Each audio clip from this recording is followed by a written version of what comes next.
A trio of bills tabled in Alberta aim to make sweeping changes to youth rights in the province.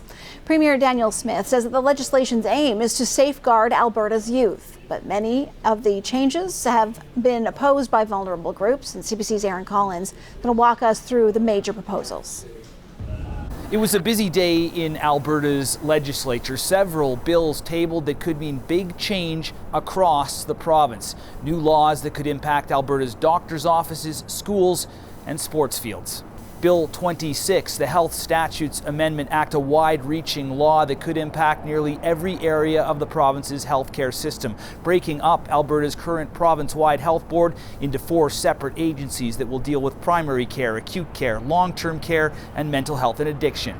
In that same bill, controversial changes to gender-affirming care for youth, restricting access to gender-affirming surgeries, hormone treatments, and puberty blockers for minors. These policies are designed and intended to help preserve the choices children have before they make serious decisions about their bodies, or the ability to have children of their own one day, or undergo potentially permanent procedures where the benefits and risks are not yet fully understood.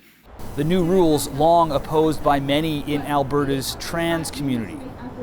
And today's bill will also impact how gender and sexuality are taught in schools. Parents will now have to opt their kids into sex ed instead of opting out.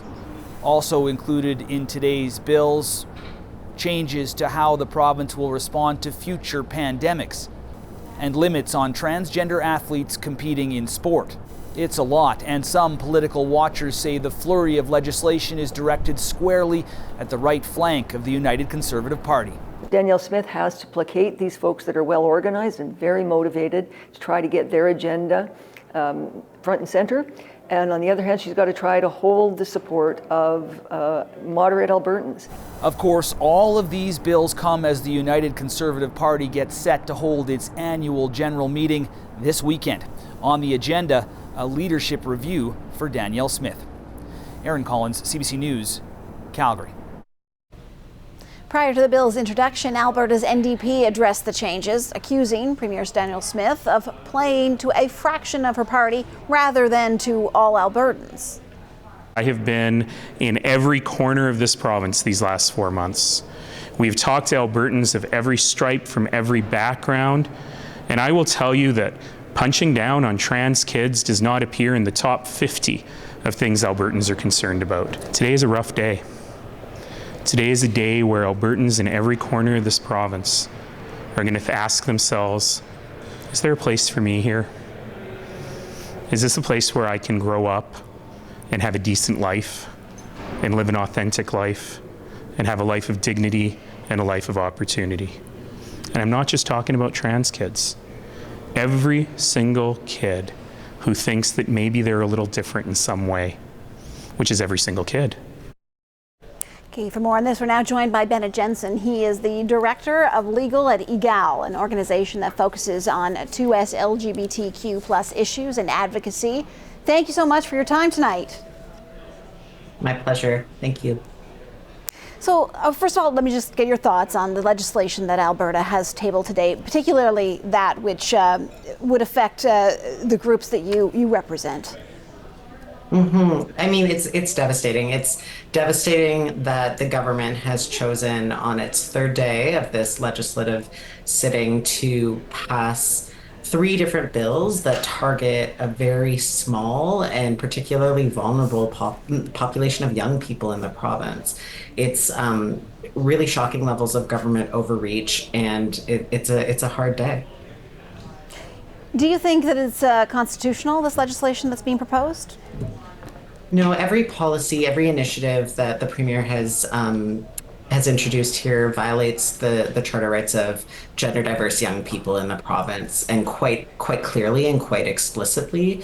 So it's troubling that her government would seek to act in a way that we know, that experts know, that families know will cause harm, and that so clearly violate the rights of her citizens as well. I want to talk about the harms that you're mentioning here. Passing a law like this, it is a small community that we're talking about here. It's a big law, a very small community. What does a law like this potentially do to the trans community?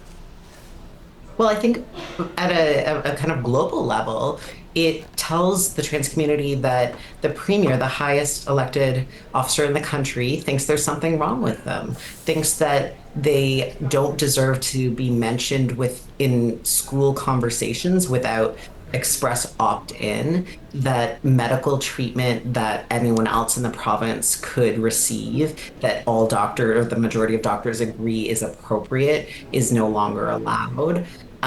It's incredibly stigmatizing.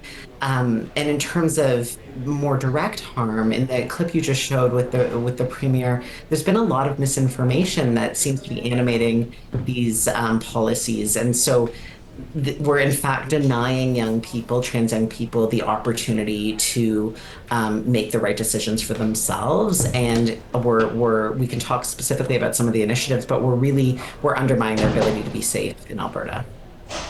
I want to talk about that misinformation. When we have this kind of this legislation being introduced, it creates a lot of controversy around it, and I'm wondering what that does to the ability to have a conversation between people who might have some simple, genuine concerns, have some questions about it, feel now they can't perhaps ask those questions without feeling like they are somehow asking something that's hurtful. How does something, when it becomes politicized like this, affect the conversation at the ground level?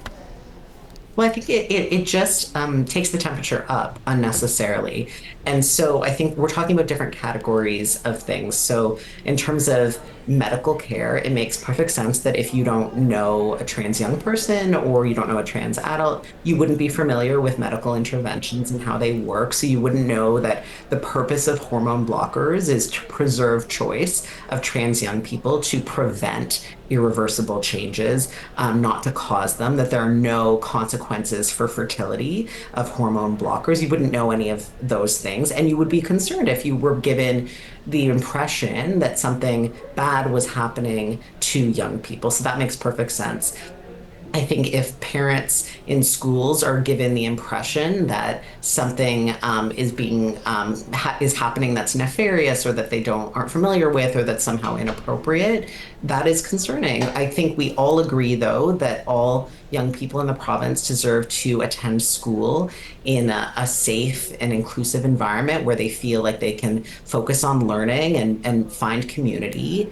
And the policies that she's pursuing run directly counter to that objective. So I think that taking down the temperature, not pushing through legislation that targets a minority, a vulnerable minority, listening to the experts, giving space to the professionals, whether they're doctors or teachers, all of these things are principles that I would hope would guide us in this moment, rather than politics. Bennett, before I let you go, I need to ask you, what do you hope is going to happen next? What are your next steps going to be? Well, I mean, I remain perhaps naively hopeful that the government won't pursue these bills. They've been introduced, but they are not yet law. So there's still time for the government to reverse course. And unfortunately, if they don't, we will initiate legal action, because we're talking about irreparable harm here. We're talking about, there's a study that just came out in the US that looked at these sorts of policies, the effect, and it found an increase of up to 75% of suicidality among young people. So the stakes are immensely high, and we'll go to court if we have to protect gender diverse young people in the province. Bennett Jensen, good to speak with you tonight. Bennett Jensen is the Director of Legal at Egale, an organization that focuses on 2S LGBTQ+ issues and advocacy. Appreciate your time.